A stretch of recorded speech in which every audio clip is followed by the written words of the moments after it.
동해안 산불 피해 주민들이 8일 한국전력 속초지사 앞에서 대규모 집회를 가졌습니다. 피해 주민들은 정부의 종합복구 계획이 허울에 불과하다며 재기를 위한 현실적 지원책 마련을 촉구했습니다.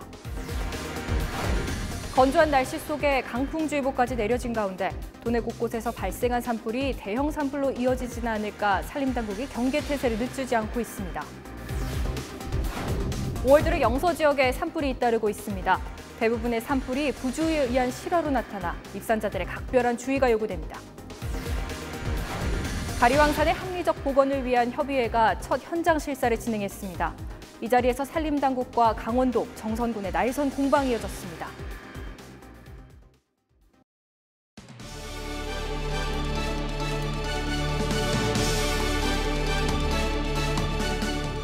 시청자 여러분 안녕하십니까? 헬로티비 뉴스 강원입니다. 건조한 날씨에 강풍주의보까지 내려진 가운데 도내 곳곳에서 산불이 잇따르면서 산림당국을 긴장시키고 있습니다.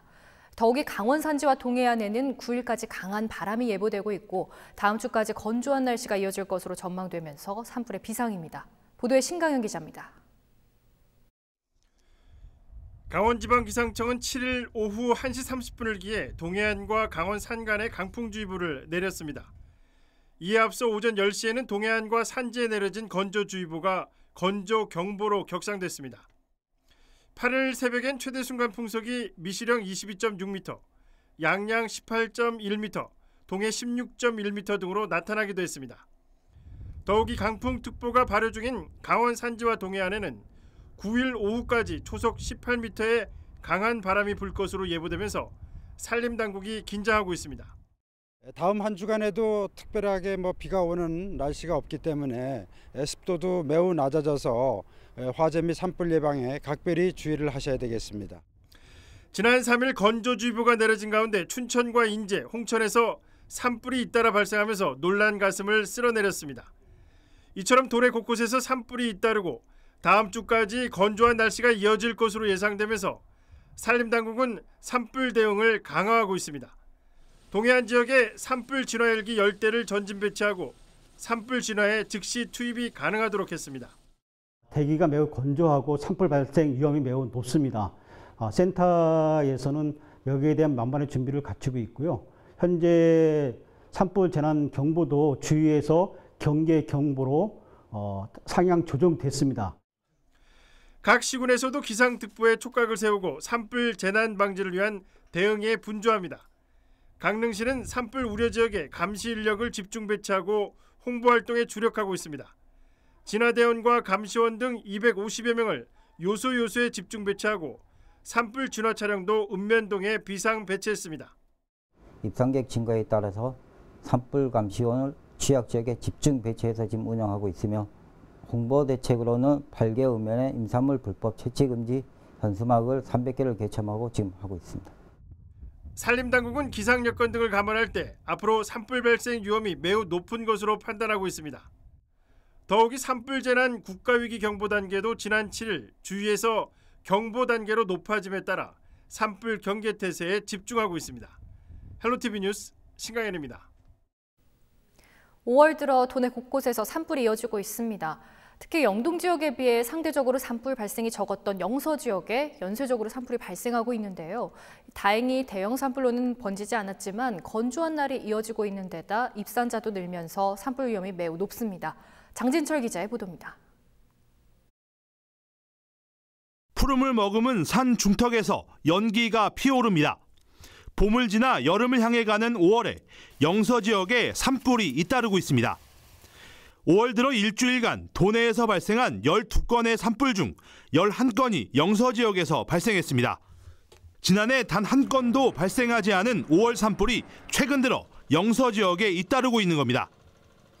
비가 오지 않으면서 대형 산불 특별대책 기간인 4월부터 건조한 날이 이어지고 있기 때문입니다. 실제로 최근 도내 실효 습도는 지난 4월 역대급 피해를 낸 고성 산불 당시 수준인 25에서 35%까지 떨어졌습니다. 건조한 날이 이어지고 있는 데다 5월 행락철을 맞아 입산자가 늘면서 산불 위험은 최고조에 달하고 있습니다. 실제로 5월 들어 발생한 산불 12건 중 1건을 제외한 11건이 부주의에 의한 실화로 발생했습니다. 특히 9건은 담뱃불로 불이 시작된 것으로 추정되고 있습니다. 9건 정도가 담뱃불 등에 의한 부주의 화재였습니다. 우리가 산행을 할 때 화기를 취급하지 말거나 그다음에 음식 조리를 하지 말거나 이렇게 각별히 주의를 해서. 산림당국은 오는 15일까지 봄철 산불 조심 기간을 운영하고 산림 내 불법 행위 단속에 총력을 기울이고 있습니다. 이와 함께 산림청 대형 진화헬기 3대를 전진 배치하고 특수 공중진화대 400여 명을 상시 지원 태세를 유지하기로 했습니다. 신속한 초동 대응을 위해 산불 재난 특수진화대 75명과 산불 예방 진화대 267명을 운영하고 진화 헬기는 영서 지역 원주 산림항공본부의 6대 이외에 추가로 3대가 전진 배치되어 있습니다. 올 들어 도내에서는 모두 44건의 산불이 발생해 축구장 약 4,500개의 산림이 잿더미로 변했습니다. 산행할 때는 라이터와 성냥과 같은 인화물질을 소지하지 않는 기본 상식만 지켜도 소중한 산림을 지킬 수 있습니다. 헬로티비 뉴스 장진철입니다. 고성 산불이 발생한 지 한 달이 넘었지만 적절한 보상이 이루어지지 않으면서 피해 주민들이 거리로 나왔습니다. 이재민들은 정부의 보상 대책안이 허울에 불과하다고 주장했고 피해 소상공인들은 피해 사업자들도 보상을 받을 수 있는 법적 근거를 마련해 줄 것을 촉구했습니다. 노지영 기자가 보도합니다. 8일 오전 한국전력공사 속초지사 앞입니다. 지난달 발생한 고성 산불로 피해를 입은 고성 속초 지역 주민 200여 명이 거리로 쏟아져 나왔습니다. 주민들은 정부와 한전에 적절한 보상책 마련을 요구하며 목소리를 높였습니다. 현장은 현실에 맞는 협상과 2차 피해를 즉각 보상하라! 이번 집회에서 이재민들은 정부가 발표한 종합복구계획을 철회하고 이재민들 현실에 맞는 지원 대책을 마련해 줄 것을 촉구하고 나섰습니다. 피해 주민들이 이처럼 격양되기까지는 정부가 최근 발표한 종합대책안도 한몫했습니다. 정부 대책안대로라면 전파된 주택의 경우 정부 지원금 1,300만 원과 국민 성금 지원금 3천만 원 등 최대 6천만 원을 지원받을 수 있습니다. 하지만 피해민들은 이 돈이 한순간에 잿더미로 변한 집을 다시 짓기에 턱없이 부족하다며 추가 지원책 마련을 촉구하고 있습니다. 저희들이 세부 사항을 보니까 완전한 빈껍데기고 저희들한테 돌아오는 거는 주택 완파 1,300만 원, 반파 650만 원 외에는 아무것도 없습니다. 향후 이후에 우리 후대들한테도 이런 산불재라든가 이런 재난이 있을 수가 있습니다. 정부는 지금부터라도 법을 개정해서 우리 후대들한테 이런 똑같은 이런 악법을 제시하지 않기를. 피해 소상공인을 위한 법적 근거가 미비하다는 지적도 이어졌습니다. 소상공인과 중소기업 재산 피해 복구 비용을 지원하는 특별법이 발의됐지만 실제 보상까지는 넘어야 하는 산이 한두 가지가 아닙니다. 정부의 빈껍데기 대책만 바라보고 있을 수가 없어서 국회에서 특별법을 발의했습니다. 특별법에는 피해 본 금액에 대한 한 70% 정도를 지원하는 그런 것을 담았고 그다음에 중소상공인들에 대해서 지원책이 지금 전혀 없는데 중소상공인에 대한 지원 근거를 넣었고요. 비대위는 산불 원인이 규명될 때까지 한전을 상대로 끝까지 투쟁하며 정부에 책임을 묻겠다는 입장입니다. 정부가 내놓은 대책에 허탈해하는 산불 피해민들의 반발 수위가 더욱 높아지면서 한전과의 피해 보상 협의 역시 장기화될 것으로 보입니다. 헬로티비 뉴스 노지영입니다. 강원도 보건환경연구원은 8일 도내에서 처음으로 중증 열성 혈소판 감소 증후군 환자가 발생했다고 밝혔습니다. SFTS 바이러스가 확진된 환자는 원주시에 거주하는 74살 여성으로 지난해에 비해 한 달 정도 빨리 관련 환자가 발생했다고 도보건환경연구원은 덧붙였습니다. 중증 열성 혈소판 감소 증후군은 주로 SFTS 바이러스를 보유한 참 진드기에 물린 후 발생하기 때문에 진드기 물림을 조심하는 게 최선의 예방법입니다. 도내에서는 지난 2013년 첫 환자가 발생한 이후 매년 발생자가 늘어 지난해에는 35명이 확진됐으며 지금까지 사망자도 14명이나 발생했습니다. 강원지방경찰청 지능범죄수사대가 8일 도교육청을 압수수색했습니다. 이번 수색은 지난해 교사의 장애 학생 성폭행과 회계 부정까지 드러난 태백 지역 특수학교에 대한 도교육청의 관리감독 업무 적정성 여부 등을 확인하기 위한 것으로 알려졌습니다. 이에 경찰은 총무과와 행정과, 미래교육과 등 관련된 7개 부서에서 해당 학교에 대한 자료를 확보하고 확인에 들어갔습니다.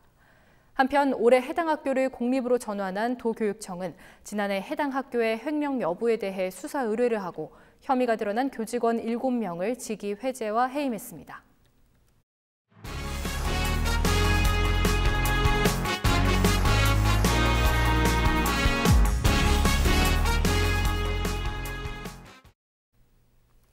가리왕산 합리적 복원을 위한 협의회가 처음으로 현장 실사를 진행했습니다. 이 자리에서 산림청과 강원도, 정선군의 날선 공방이 이어졌는데요. 협의회는 앞으로 합리적 결과 도출을 위한 협의를 빠르게 진행해 나갈 방침입니다.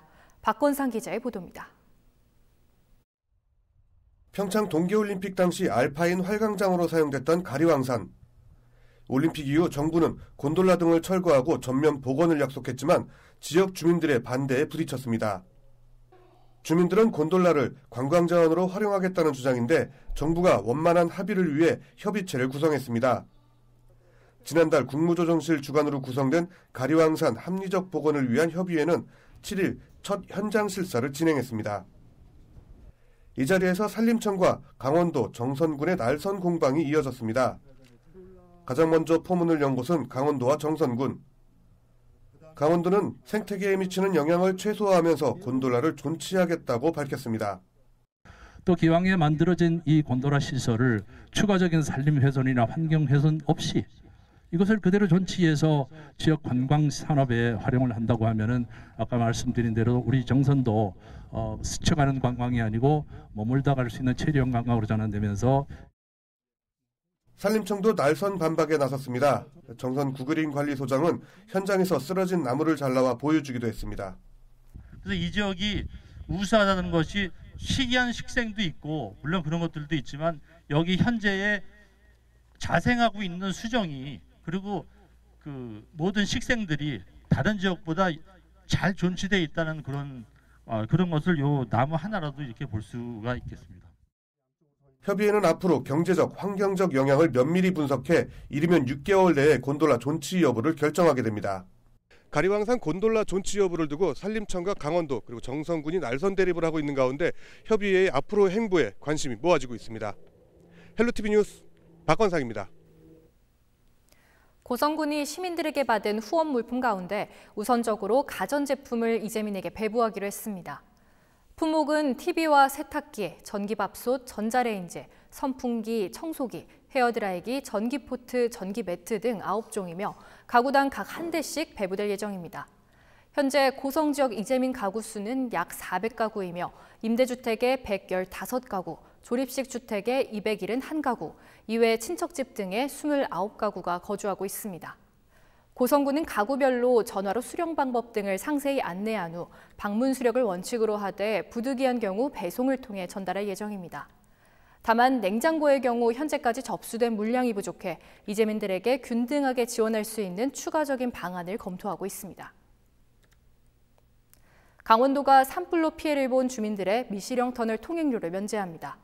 통행료 면제 기간은 오는 7월 11일까지며 면제를 받으려면 피해 지역 시군에서 피해 신고 접수 확인서를 발급받아 미시령 터널 요금소에 제출하면 됩니다. 또 하이패스 차로를 이용해 요금을 지불한 경우 미시령 터널 사무소에 피해 신고 접수 확인서를 내면 환불받을 수 있습니다.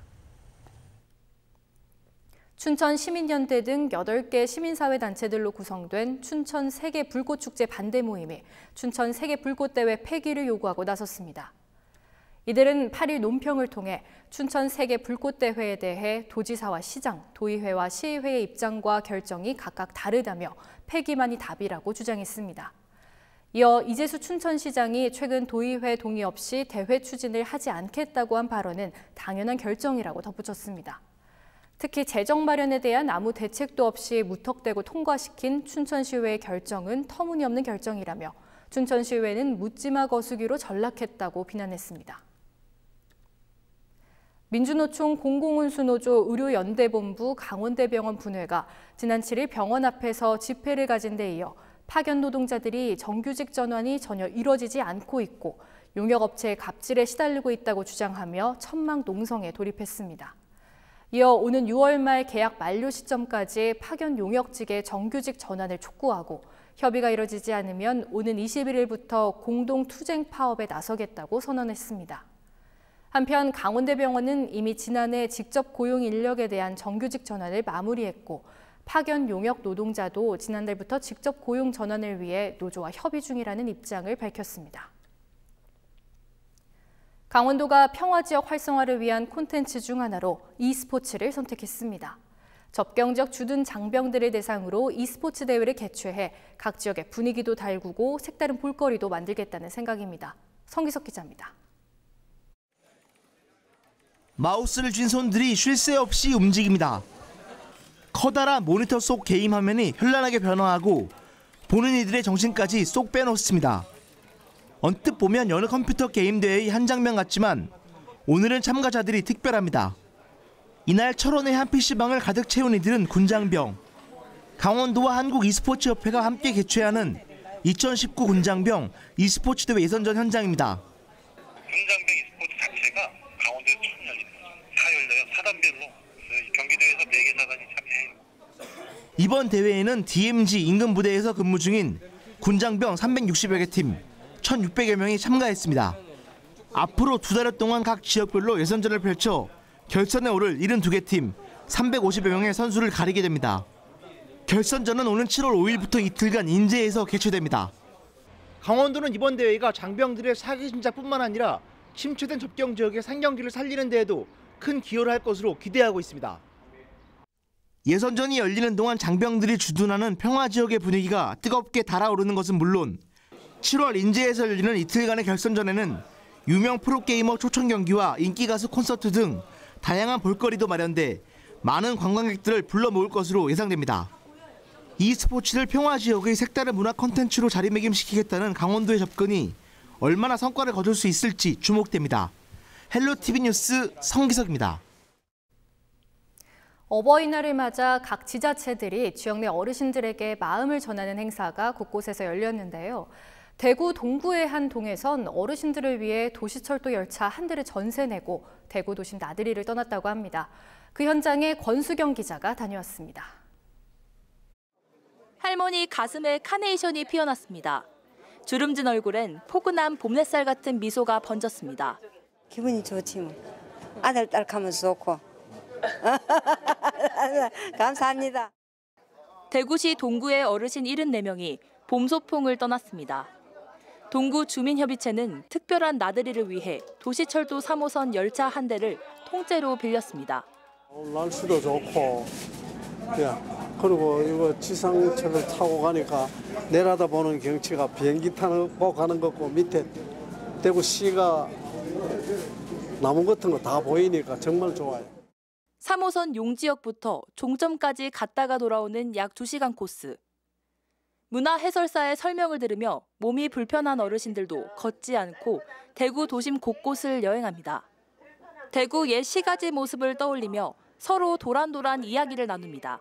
어버이날은 매년 돌아오고 다 다가오고 경도잔치를 하지만도 마을에서 한 끼에 점심을 대접하고 일하는 것보다는 뭔가 좀 새로운 게 없을까 고민을 하다가 학생 시절 친구들과 함께 떠났던 봄소풍처럼 열차 안에서 먹는 도시락에서 추억을 느껴봅니다. 흥겨운 마음에 노랫가락에 맞춰 춤솜씨도 뽐내봅니다. 어르신들은 어버이날을 맞아 누구보다 행복한 하루를 보냈습니다. 헬로티비 뉴스 권수경입니다. 춘천시가 제47회 어버이날을 맞아 8일 춘천문화예술회관에서 기념행사를 열었습니다. 하나뿐인 내 편 어버이 사랑합니다라는 주제로 열린 이번 행사에는 지역 어르신과 노인 유관기관 관계자 등 1000여 명이 참석했습니다. 기념식에서는 효행자와 효실천과 노인복지 기여자 등 11명에게 표창이 전달됐습니다. 원주 소금산 출렁다리 설치 이후 간현 관광지를 찾은 관광객이 크게 는 것으로 확인됐습니다. 원주시는 7일 지난해 소금산 출렁다리가 설치된 간현 관광지를 찾은 관광객의 180만 8천여 명으로 2017년 18만 6천여 명보다 10배 가까이 급증했다고 밝혔습니다. 또 지난해 원주를 찾은 누적 관광객도 602만 2천여 명으로 전년도보다 71% 증가했습니다. 한편 소금산 출렁다리는 한국인이 꼭 가봐야 할 한국 관광백선에 선정된 바 있습니다. 우리 지역의 이슈 콕 짚어봅니다. 헬로 이슈 토크. 돈의 현안과 이슈를 짚어보는 시간입니다. 5월을 가정의 달이라고 합니다. 어린이날과 어버이날, 부부의 날 등 가정에 관련된 행사들이 많기 때문인데요. 모두가 행복할 것만 같은 순간, 보호받아야 할 가정이라는 공간에서 고통을 받는 사람들도 있습니다. 그래서 이번 시간에는 가정의 달을 맞아 사랑이라는 이름으로 행해지는 가정 속의 폭력, 가정폭력에 대해 알아보고 올바른 대처법에 대해 살펴보고자 합니다. 스튜디오에 안경욱 원주 가정폭력 성폭력 상담소장님 나와 계십니다. 안녕하십니까? 안녕하십니까? 네, 소장님 오늘 주제가 가정폭력입니다. 일단 가정폭력이라고 하면 가정 내에서 이뤄지는 폭력 행위 전반을 두고 이르는 말 같은데 그렇죠. 이 가정폭력에 대해서 좀 더 정확한 개념을 설명해 주신다면요. 말씀하신 게 이제 다 맞고요. 정의로 해도 다 맞는데. 이제 법적 규정 법률에 따르면 가족 구성원 사이에서 발생하는 신체적, 정서적, 재산상의 폭력 행위를 수반하는 행위 이렇게 좀 규정이 되어 있습니다. 근데 여기서 이제 가족 구성원이라고 있거든요. 네. 가족 구성원은 누구냐면 쉽게 생각하시면 될 것 같아요. 그러니까 한 집에 사는 가족. 물론 배우자였던 사람도 포함이 되고 사실혼 관계였던 사람도 포함이 되고 동거하는 친족도 포함이 됩니다. 그러면 이게 부모가 아이에게 하는 그 폭력도 가정폭력 범주 안에 들어가는 건가요? 그럼요. 부부 사이의 폭력, 그 다음에 부모가 자녀에게 행사하는 폭력, 그 다음에 또 자녀가 늙은 부모한테 행사하는 폭력도 네. 다 가정폭력에 해당한다고 보시면 될 것 같습니다. 네, 그러니까 말씀해 주신 것처럼 이게 신체적인 학대뿐만 아니라 언어적인 학대라던가 방임 등도 이 가정폭력 안에 들어가는 것 같은데 이 가정폭력의 경우 나타나는 특징이 있다면 어떤 게 있을까요? 가정폭력의 특징은 사실은 이제 몇 가지로 좀 살펴볼 수가 있는데요. 그 중에 하나가 좀 은폐된다라고 볼 수가 있습니다. 네. 왜냐하면은 가정 내에서 벌어지는 일이기 때문에 사실 외부에서는 잘 모르는 경우들이 상당히 많이 있습니다. 네. 저 집에서 저런 일이 있었나 이렇게 사실은 잘 모르는 경우들이 되게 많고 또 하나는 가정폭력은 반복되고 지속적으로 이루어진다는 거죠. 그래서 단회성으로 절대 끝나지 않고 네. 아주 오랜 기간 걸쳐서 반복적으로 이루어진다라고 볼 수 있습니다. 또 하나는 이제 중복되는 경우인데 뭐냐면은 부부폭력도 있지만 또 부모가 또 자식을 한 집에서 또 폭력을 행사하는 경우도 있고 어떤 측면에서는 신체적인 폭력도 있지만 정서적인 폭력도 같이 중복되는 이런 특징들을 가지고 있습니다. 그러니까 부부 간의 이런 폭력이 자녀에게도 이어질 수 있는 그런 그렇죠. 경우가 있는 거네요. 사실은 이제 상담소에 있으면서 가정폭력 상담을 하는데 부부 간의 폭력이 있는 경우에 자녀에게까지도 폭력이 있는 경우들이 아주 많은 부분 차지를 네. 하고 있는 걸 볼 수 있습니다.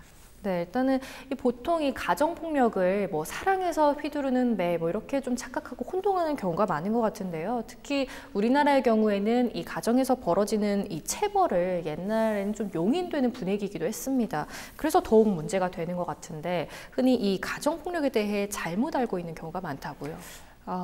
대부분 사람들이 많이 잘못 알고 있는 부분들이 많이 있어요. 그중에 대표적인 거를 좀 살펴보면 부부싸움은 칼로 물베기다 이런 네. 말 들어보셨잖아요. 그래서 부부간의 싸움은 흔한 것이고 그 대수롭지 않은 일이다라고 생각을 하는데 사실은 이건 단순한 부부싸움하고는 가정폭력은 좀 구별돼야 된다라고 생각을 합니다. 네. 우리나라 가정폭력 사건이 워낙에 많기 때문에 부부싸움은 칼로 물베기다가 아니라 사실은 되게 위험한 일이고 범죄 행위다라고 좀 봐야 될 것 같고요. 또 하나는 가정폭력이 발생하는 가정은 약간 좀 경제적으로 어려운 가정에서 많이 발생하지 않나 이런 생각들을 가지고 있는데 사실은 경제력이나 아니면 학력이나 사회적 지위나 이런 거에 관계없이 전 계층 간에 발생하고 있다라고 네. 보시면 될 것 같습니다. 그래서 우리가 가정폭력에 대해서 이럴 거야 저럴 거야 라고 생각하는 부분들이 사실은 잘못 알고 있는 경우들이 대다수라고 보시면 될 것 같습니다. 네, 또 이 가정폭력은 그 어떤 폭력보다 좀 잔인한 범죄 같은데요. 가해자, 심지어 피해자도 그 사실을 좀 간과하는 경우가 많다고 들었습니다. 좀 가정폭력의 심각성, 문제성에 대해서 좀 말씀해 주신다면요. 한국 여성의 전화라는 이제 기관에서 매년마다 언론에 나오는 기사들을 가지고 자료를 수집해서 통계를 낸 자료가 있는데요. 네. 매년마다 배우자, 그러니까 그 친밀한 사이 남편에게 생명의 위협을 받거나 목숨을 잃는 경우가 매년 100여 명에 달하는 것으로 나타났습니다. 사실은 단순한 싸움이라고 보기에는 네. 누군가의 생명을 앗아가는 아주 중대한 범죄 행위이기 때문에 사실은 우리가 생각하기에는 아니 그렇게 많은 사람들이 희생당하나 이렇게 생각하겠지만 지역사회에서도 그리고 상담소에서도 상담하면서 되게 심각한 경우들을 많이 보게 됩니다. 그리고 경찰청에 가정폭력이 신고되는 건수가 이거는 실제로 경찰에 신고되는 건수죠. 네. 발생은 됐지만 신고 안 한 것들은 훨씬 더 많겠지만 신고되는 건수 통계 자료가 하루에 624건이라고 합니다. 네. 그러니까 사실은 아주 많이 발생이 되고 있고 그 경찰에 신고되지 않은 건까지 합친다 그러면 그 건수는 상당하다라고 네. 볼 수 있겠습니다. 네, 또 이 뭐 자식에 대한 뭐 훈육 차원의 매도 그렇지만 좀 부부 간의 다툼으로 인한 폭력이 또 심각하다고 들었는데 특히 이 부부 간의 가정 폭력이 우리가 생각하는 것 이상으로 많다던데 사실인가요? 한 10가정 중에 한 몇 가정이 좀 가정 폭력이 있는 가정일까요? 한번 좀 10가정 중에 부부 간의 폭력이 네네네. 이루어지는 게요. 그래도 일단 많다는 얘기가 나오니까 일단 절반은 넘을 것 같은데 몇 퍼센트일까요? 맞추셨어요. 네. 그래서 두 가정 중에 한 가정은 가정폭력이 있는 가정으로 실태조사에 네. 나타났어요. 그러면 사실 50%면은 상당한 수치를 가지고 있는 거고 그만큼 부부간의 폭력의 그 빈도수가 상당히 많다 이렇게 보실 수 있다고 하겠습니다. 그와 더불어서 또 자녀에 대한 학대도 그 정도로 사실은 많이 발생되고 있는데 가정폭력의 그 폭력의 유형 중에서 부부폭력, 그 다음에 자녀에 대한 폭력 가장 많은 수치를 차지하고 있다라고 보시면 될 것 같습니다. 네, 그리고 또 이게 아까도 말씀해 주신 것처럼 좀 가정에서 일어난 폭력은 좀 밖으로 알리기를 꺼리거나 가정 내에서 쉬쉬하는 경우가 좀 많다고 하던데 왜 그럴까요? 사실은 지금 또 많이 그렇게 생각을 하고 있는데 집안 일인데 이런 폭력이 외부에 알려지면 되게 창피한 일이다. 네. 그러니까 우리 집의 일이 남들이 아는 것은 되게 창피한 일이라고 생각하는 경우도 많고 그리고 이거는 집안일이고 가정사의 일이다라는 걸로 또 되게 인식하는 경우도 많이 있습니다. 또한 경찰에 신고한다고 해서 뭐 해결될 수 있을까? 도움이 될 수 있을까 이런 생각 때문에 신고들을 상당히 꺼려하고 있는 경우들이 많이 있습니다. 네. 사실은 가정폭력은 가정 내의 일, 개인의 일이 아니라 결과적으로는 이 사회적 범죄라고 보고 있거든요. 그래서 그 법도 만들어지고 그래서 그다음에 경찰에 신고하는 제도적인 것까지도 만들어지고 이런 부분들은 결국에는 가정이 가장 안전하고 행복해야 될 공간인데 사실은 그렇지 못하고 있다라는 거고 사람들이 신고를 가정폭력이 있는 가정에서 신고를 안 하는 경우들은 사람들이 우리를 이렇게 보지 않을까 창피한 일이다. 범죄 행위면 사실은 우리는 범죄는 창피한 게 아니잖아요. 네. 근데 이거 개인적이고 창피한 걸로 자꾸 인식하는 그런 경우들이 많기 때문에 신고를 꺼린다라고 볼 수가 있겠습니다.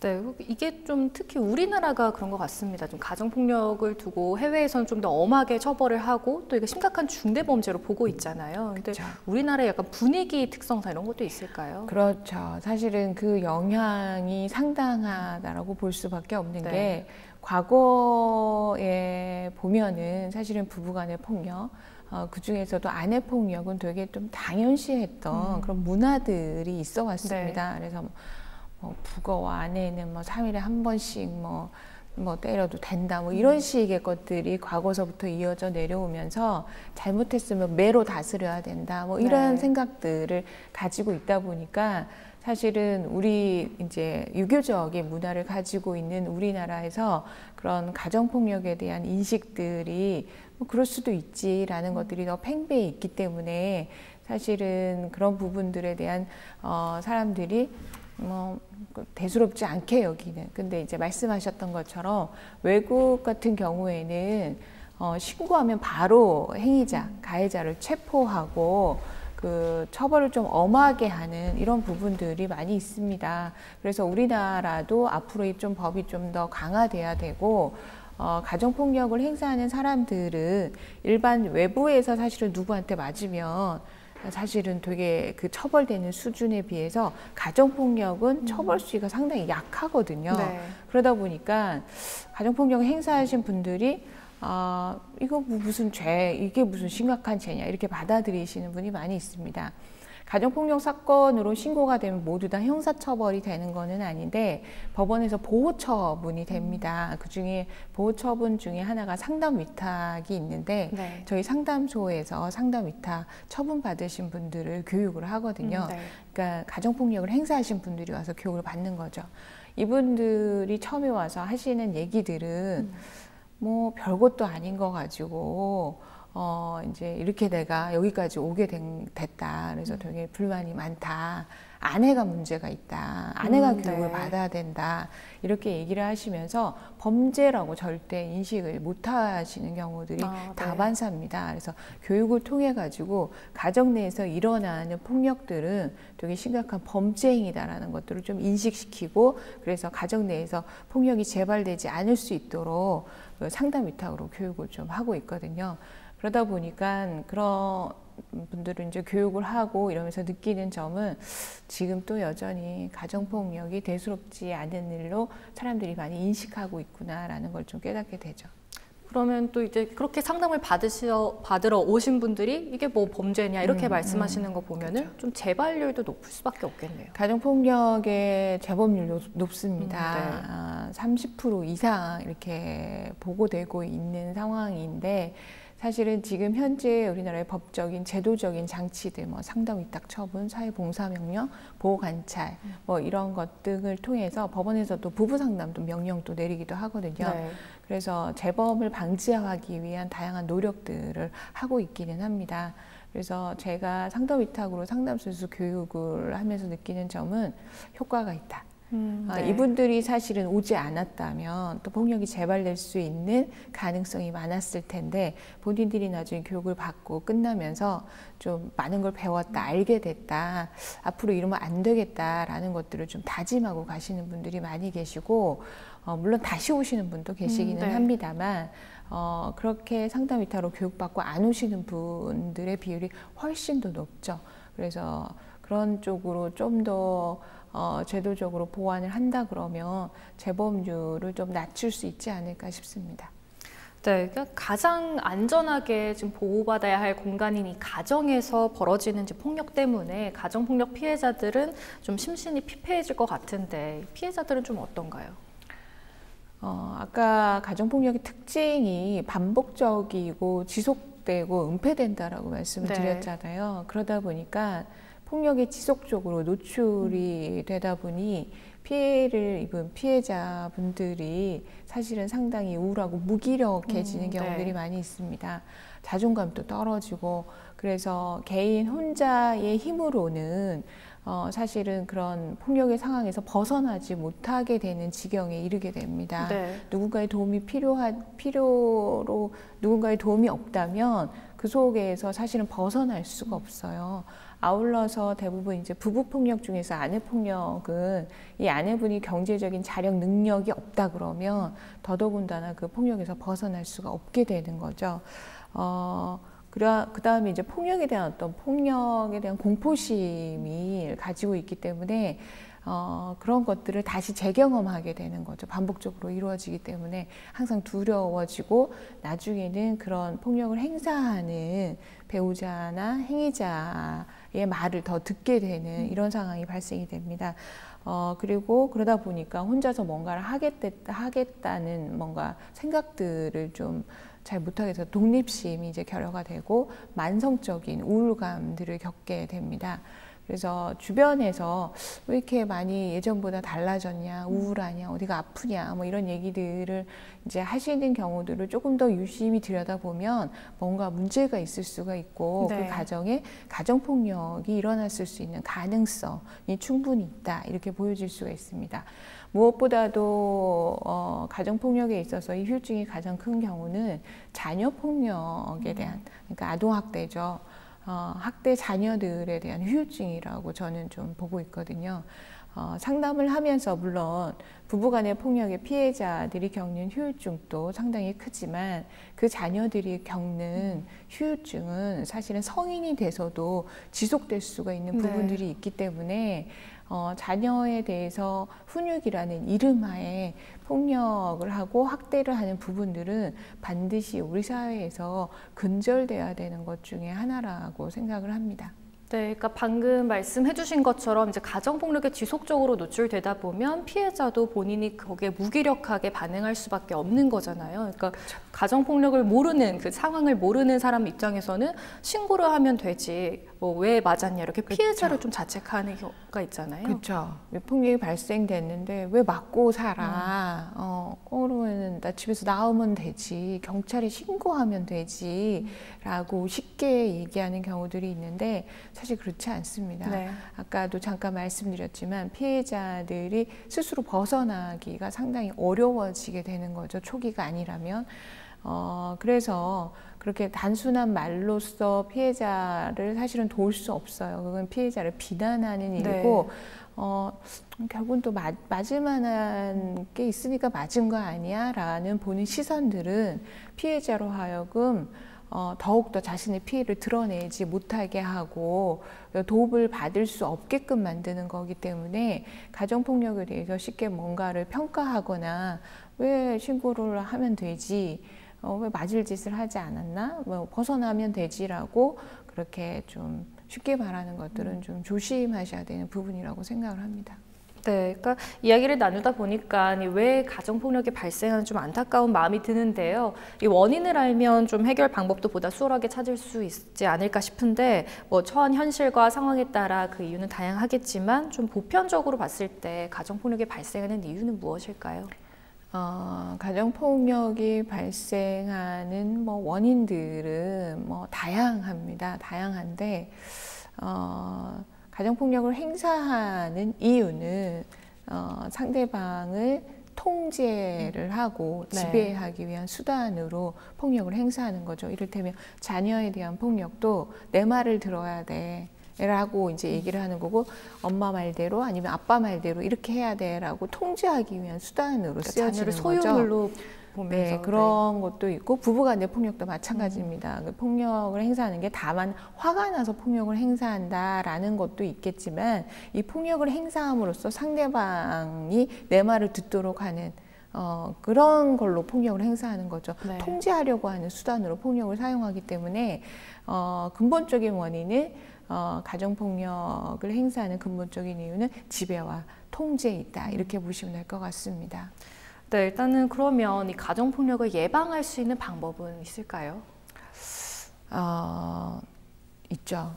사실은 모두가 이제 노력해야 되는 부분이기는 합니다만 집에서 할 수 있는, 가정 내에서 할 수 있는 부분들을 좀 살펴보면 좀 전에도 그 원인에 대한 부분 말씀드렸지만 상대방을 소유하려고 하거나 통제하려고 하지 않는 것, 이것에 대한 부분들을 좀 명심해야 되고, 가족 간의 관계들을 평등한 관계로 좀 인식하는 것, 자녀든 아내든 남편이든 서로가 되게 평등한 관계다. 자식이니까 부모 말 들어야 돼. 와이프니까 남편 말을 들어야 돼. 뭐 이런 식의 생각이 아니라 평등하다라는 인식들을 좀 가지는 게 필요할 것 같고, 서로 사실은 말을 또 심하게 하다 보면 또 그게 나중에 심각한 언쟁이 벌어지면서 폭력으로 이제 좀 이어지는 경우도 있거든요. 서로 존중하는 좀 언어를 사용하는 거 필요하다. 그래서 어떤 부부들은 이제 좀 규칙을 세우는 거죠. 우리가 화나고 다툴 때 존댓말을 쓰자. 그럴 때일수록 존댓말을 쓰자. 그래서 폭력적인 상황으로 가지 않도록 하는 것. 그리고 성역할 고정관념을 버리는 것도 하나 또 예를 들 수가 있을 것 같은데요. 내가 우리 집 가장이니까 나한테 이렇게 해야 돼 라는 것들, 뭐 이런 부분들은 서로 성역할 고정관념에 기인해서 요구하지 않는 것, 그런 것들을 좀 버리는 것, 이런 것도 좀 도움이 될 것 같습니다. 그리고 가족 구성원 간에 좀 서로 소통이 잘 된다면 사실은 이 폭력도 예방할 수 있지 않을까. 상대방의 마음을 이해하고 이해하려고 애쓰는 것, 그다음에 귀담아 듣는 것, 뭐 이런 부분들이 있다 그러면 가정폭력을 좀 예방할 수 있지 않을까 싶습니다. 네, 좀 가정폭력에 대해서 또 궁금해하는 많은 분들이 가정폭력 범위는 어디까지인지, 또 본인이나 주변 사람이 가정폭력에 노출됐을 때 좀 어떻게 해야 하는지 궁금할 것 같은데 좀 대처 방법 알려주신다면요. 이제 여러분들 주변에 혹시나 가정폭력에 또 피해가 있으신 분이 있다라는 걸 알게 됐을 때 그 피해자분의 얘기를 들어주셨으면 좋겠습니다. 왜 맞았냐, 맞을 짓 했냐 이런 말 말고 그냥 좀 들어주셨으면 좋겠습니다. 그리고 적극적으로 좀 이게 남의 집 일인데 괜히 개입하는 게 좀 남의 가정사에 개입하는 게 아닌가 이런 생각이 아니라 적극적으로 좀 개입해 주시기를 좀 부탁을 드립니다. 그 다음에 어떤 부분들이 필요한지에 대해서 같이 생각하고 혹시 정보를 알고 있다면 알려주는 거 필요하고 같이 피해자가 그 문제에서 벗어날 수 있도록 도와주는 것이 필요합니다. 사실 그동안은 가정폭력의 신고율도 너무 낮고 가정폭력이 남의 집 일이라고 생각했기 때문에 개입들을 하지 않았거든요. 근데 적극적으로 주변에서 도와주고 신고를 해주는 것만으로도 피해자들한테 사실은 큰 도움이 됩니다. 그리고 신고하는 거는 저는 꼭 하시라고 말씀을 드리고 싶은 게 가정폭력으로 신고가 됐을 때 행위자가 어떤 형사적인 처벌이 아니라 보호 처분을 충분히 받을 수 있기 때문에 적극적으로 신고하는 것들이 가정폭력을 줄이는 데 큰 효과가 있습니다. 그래서 적극적으로 신고하는 것도 기억해 두셨으면 좋겠습니다. 네, 제가 소장님과 가정폭력의 심각성과 대처법에 대해서 이야기 나눠봤는데요. 마지막으로 지금 이 시간에도 좀 가정폭력으로 고통받고 있을 분들을 위해서 좀 용기 낼 수 있도록 소장님께서 한 말씀 해주시죠. 여러분 혼자만의 문제가 아니라는 거 말씀드리고 싶어요. 너무나 많은 분들이 가정폭력으로 피해를 입고 있고 결국에는 우리 사회가 이 문제에 대해서 더 관심을 가지고 적극적으로 개입해야 하고 있고 주변에 도와줄 수 있는 기관들이 많이 있습니다. 지역에 저희 상담소도 있고 뭐 경찰, 대역의 다른 기관들도 있고 도와줄 수 있는 사람들이 많이 있다라는 것들을 기억을 하시고 혼자서 힘들어하지 마시고 도와달라고 도움을 좀 적극적으로 요청해 주시기를 부탁드립니다. 네, 오늘 말씀 여기까지 듣도록 하겠습니다. 소장님 감사합니다.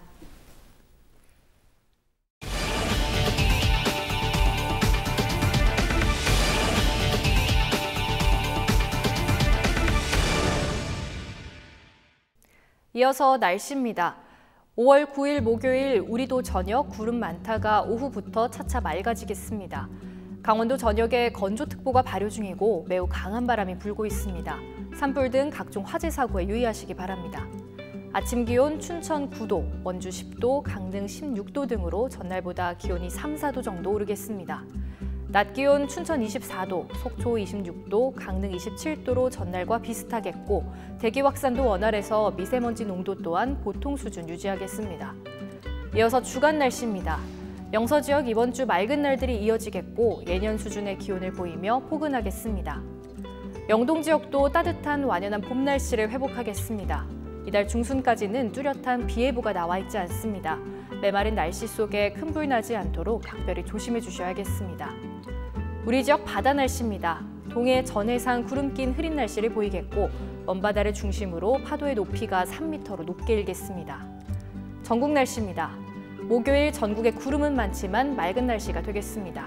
낮 동안 강한 볕에 의해서 전국적으로 자외선 지수가 무척 높겠고 또 오후에는 곳곳에서 오존 농도도 나쁨 수준 보이겠습니다. 오존은 피부는 물론 호흡기에도 굉장히 해롭기 때문에 앞으로 여름철 건강관리에도 신경을 쓰셔야겠습니다. 목요일 아침 기온 서울과 충남 11도, 충북과 경북 12도, 경남 15도가 예상됩니다. 낮 기온 서울과 전북 23도, 충북 24도, 경북 25도가 되겠습니다. 전국 바다 날씨입니다. 전해상 구름 낀 흐린 날씨를 보이겠습니다. 헬로티비 뉴스를 마칩니다. 저희는 언제나 지역민 여러분 곁에 있겠습니다. 시청해주신 여러분 고맙습니다.